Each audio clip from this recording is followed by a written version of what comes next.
Welcome back to Bitcoin Season 2. The market has dumped, and only Bitcoin seems to have survived.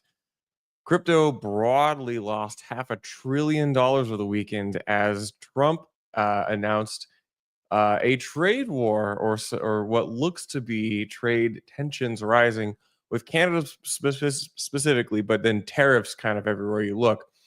ETH BTC now record lows in modern memory. It is a bloodbath out there, but we're going to talk about a few things. I have the head of Alpha Strategies, Jeff Park from Bitwise, with a very interesting thought piece this morning. And then I'll also touch on the carnage in the market and the mempool. The Bitcoin mempool has cleared. This is the weekly roundup, the more metrics heavy episode of Bitcoin Season 2. This is live streamed around noon on Monday. Thanks for hanging in. I will get into the metrics in just a moment. Hey, this is Will with Blockspace Media. And I don't know if you heard, but we just announced the second edition of our conference series, Op Next, now to be held at the MicroStrategy HQ in Tysons, Virginia.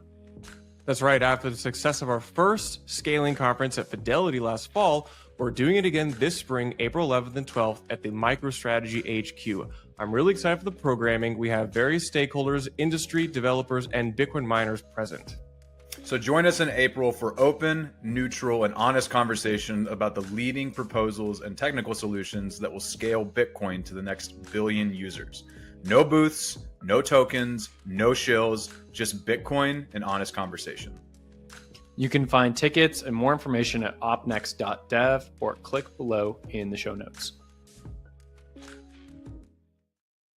Yeah, that's right. We are doing a conference in April at the MicroStrategy HQ. More info at opnext.dev. As the real said, again, this is a more metrics heavy episode. I pull out some charts and graphs for maybe 5 or 10 minutes at the top, and then I get into what I think is the topic of the day, which is this trade war actually bullish for Bitcoin? I know everybody's trying to spin it their own way, but I do have an interesting thought on that. But if you're listening, I'll try to describe the charts. And the first thing I'm going to do is pull up mempool.space. Again, it's our favorite explorer.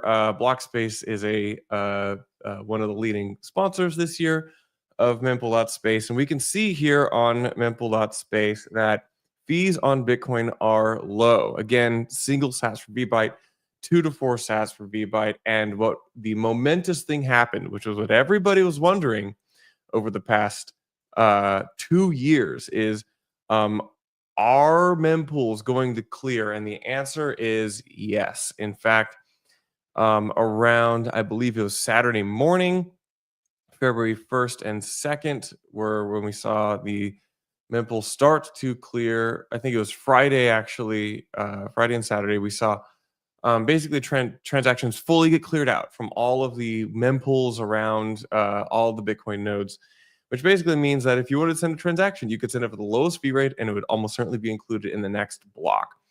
If we zoom really far out and we look at the past basically 10 years of Bitcoin, we can see that Bitcoin transaction activity was really, really low from 2021 until 2023, and then ordinals happened. And obviously, I've covered that story beat for beat. But the last time we saw mempools clear out, really ever, in this particular bull cycle, was at the end of February, early March of 2023, like a month after ordinals came out. So it's been a really long time. It's been 2 years pretty much since we saw this event happen. What comes next? Well, if you're a user, you enjoy the low fees. If you want Bitcoin to succeed, you might be more anxious saying that, wow, this network's 16 years old and you still regularly have little to no transaction activity.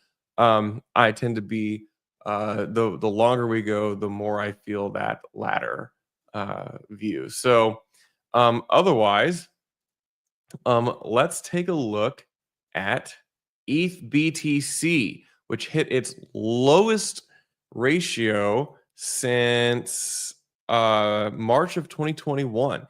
ETH BTC crashed down to 0.023-ish, which basically means that the ratio of Ethereum to Bitcoin as the lowest it's been in a long time. If you've been in crypto for a long time, you've seen Ethereum, this narrative, the flippening happening. That is someday one ETH will be bigger than one Bitcoin, or maybe this references the total market cap of the two. But regardless, Bitcoin has been going up faster than ETH, and in fact, Ethereum in real terms has actually been pretty lackluster and been going down. We saw this happen in the broader crypto markets too. The Bitcoin dominance metric is the highest it's been since March of 2021. Bitcoin hit a peak dominance of 64%, currently sits at 61%, and basically an unrelenting upwards dominance across the entire crypto market since September of 2022. Kind of like one of the peak bear market moments before FTX. So this basically means that altcoins have not really had their time in the sun yet. Yes, there's been some like darling stories with the altcoin market, and there's the meme coin super cycle. I've covered all these, but Bitcoin continues to be unrelenting, appreciating in comparison to the broader crypto market. Let's get into some other metrics. I think there's some interesting things that I've seen in ordinals specifically, which I'll point out, which I don't think a lot of people have. So, we are actually seeing a pretty active inscription market. I know, right? You're thinking ordinals are dead, right? Well, we're actually seeing maybe about 100,000 inscriptions per month on average right now. These are mostly BRC20s. So I'm sorry, not per month, per day. We're looking at about 100,000 inscriptions per day right now.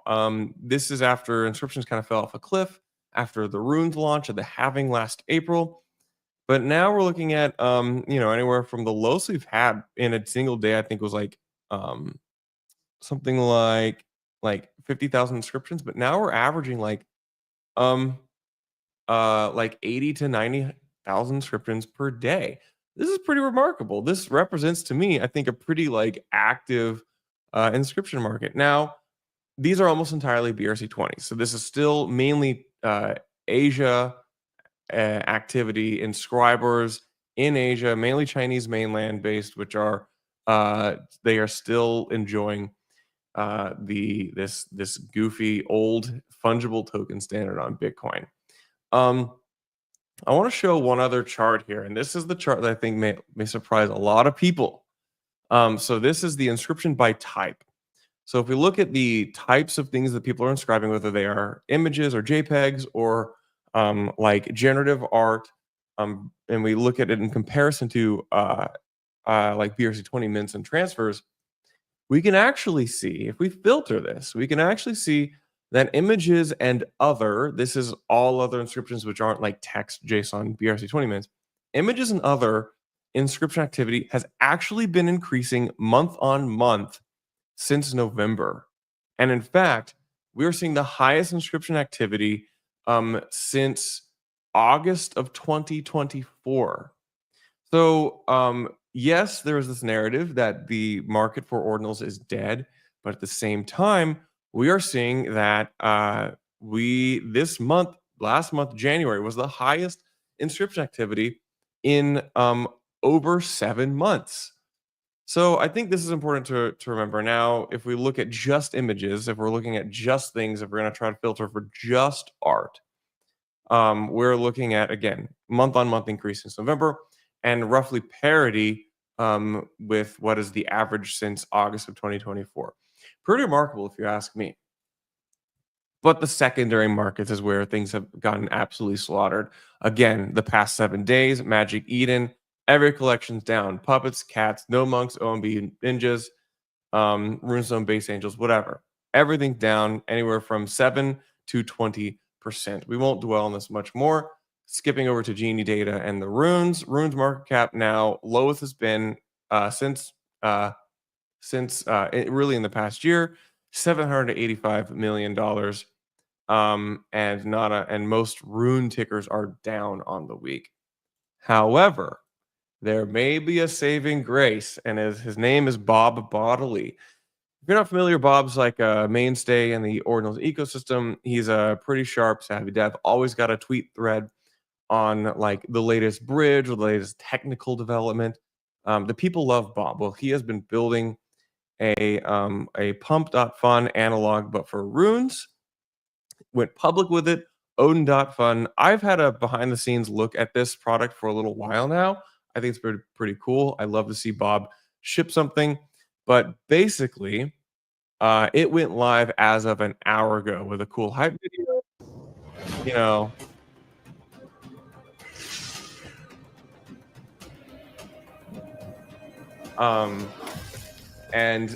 yeah, so it's just basically a pump.fun but for runes. It's built on ICP. I don't think the Degens really care what it's built on. They just want the numbers to go up. But the differentiating thing is that it has a similar like bonding bootstrap mechanism to it. Just kind of like pump.fun, where you have a you have um a bonding curve towards the initial early part of a token, and then it once it reaches a certain threshold, that is, I believe, 0.211 BTC, some of that supply is sold and directly goes towards an AMM, and then the token then operates on an AMM curve.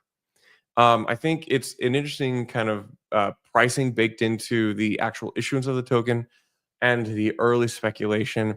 Part of the whole like challenge for these newly constructed shitcoins has always been, how do you go from the twinkle of an idea, the idea of a shitcoin, to providing liquidity on in these either on chain or chain like exchange marketplaces. So Odin.fun has gotten a lot of attention this past week, and some people calling it the platform, and then Bob, the savior of runes.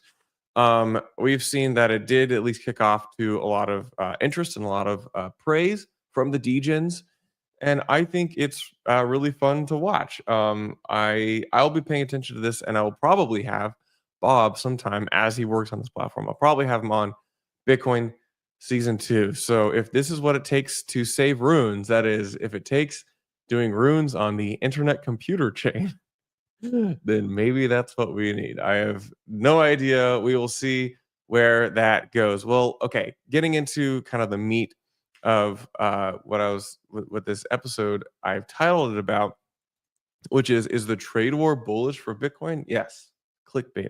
I'm self-aware of this. But your boy's gotta like take an angle or have some content. And there was one interesting tweet from Jeff Parks, the head of let me get his title correct, head of alpha strategies at Bitwise. They're one of the like leading ETFs there, and he laid out a very, very interesting take on the trade war. Now, I personally will not comment too much on my thoughts on the trade war. I'm just going to tell you what Jeff thinks in a letter to like Bitwise, uh, you know, to people who pay attention to Bitwise insights. And because I think it is a really interesting take, and I'm gonna I'll read a little bit about it. I'll read some of it, and I'll break to explain a couple terms in it. So here is the tweet. It's a screenshot. So Jeff says, "This is the only thing you need to read about tariffs to understand Bitcoin for 2025.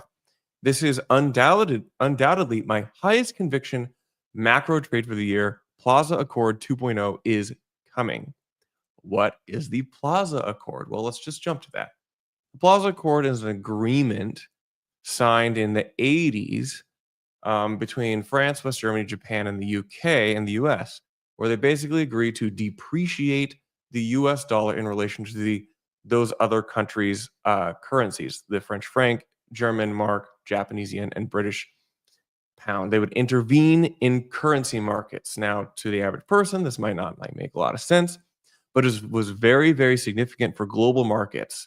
And this gets into a concept called the Triffin dilemma, which I will explain. But let me read Jeff's comments here. He says, To understand tariffs today, there are two contexts you have to frame the conversation in.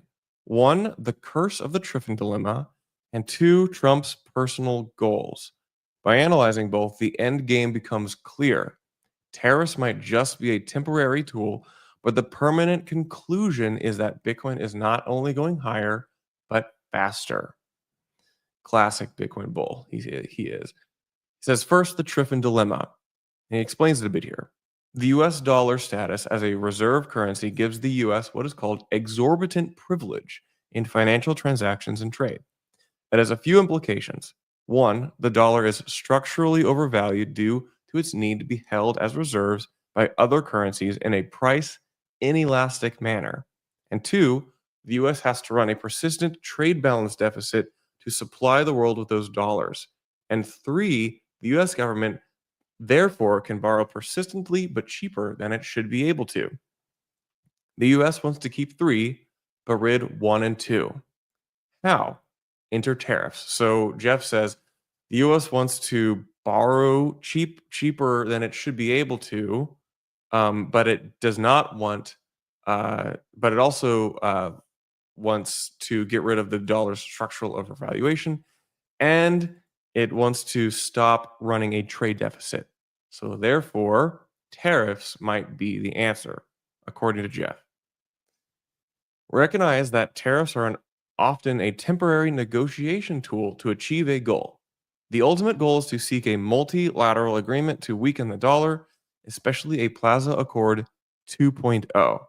One hypothetical way this could happen is that the US would explicitly specify that countries have to reduce their dollar reserves while also requiring them to shift the duration of US treasuries holding further out.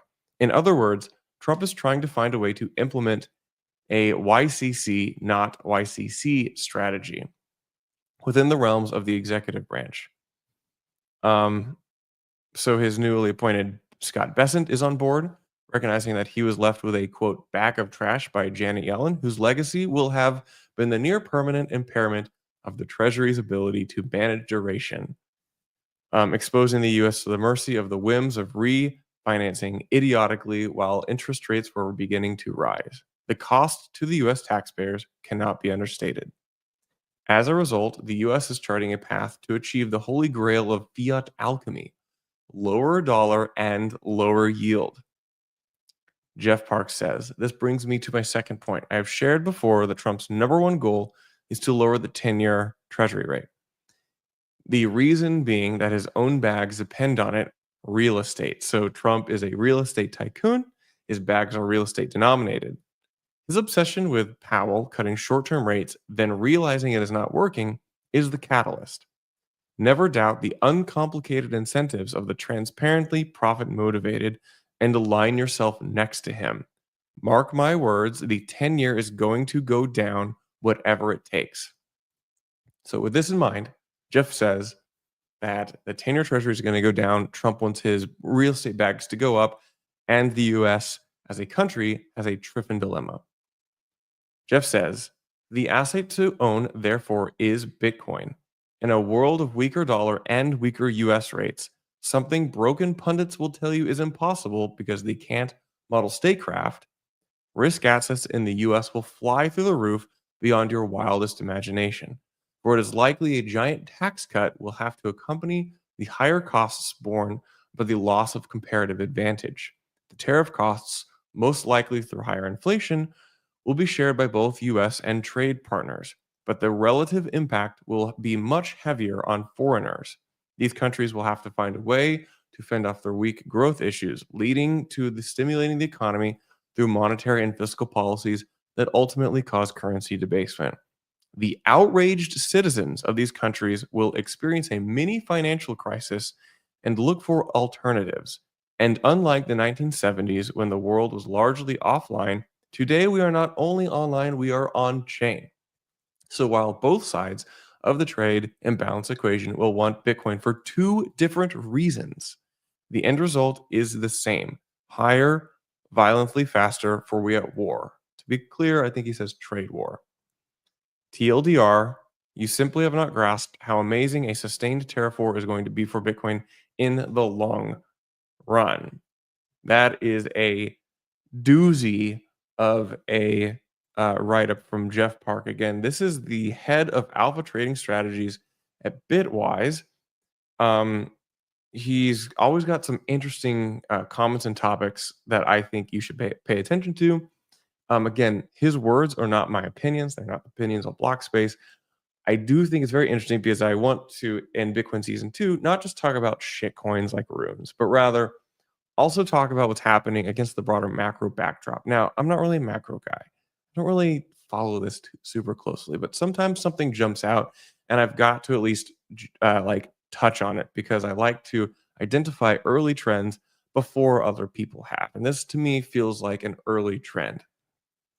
Anyway, enough about that.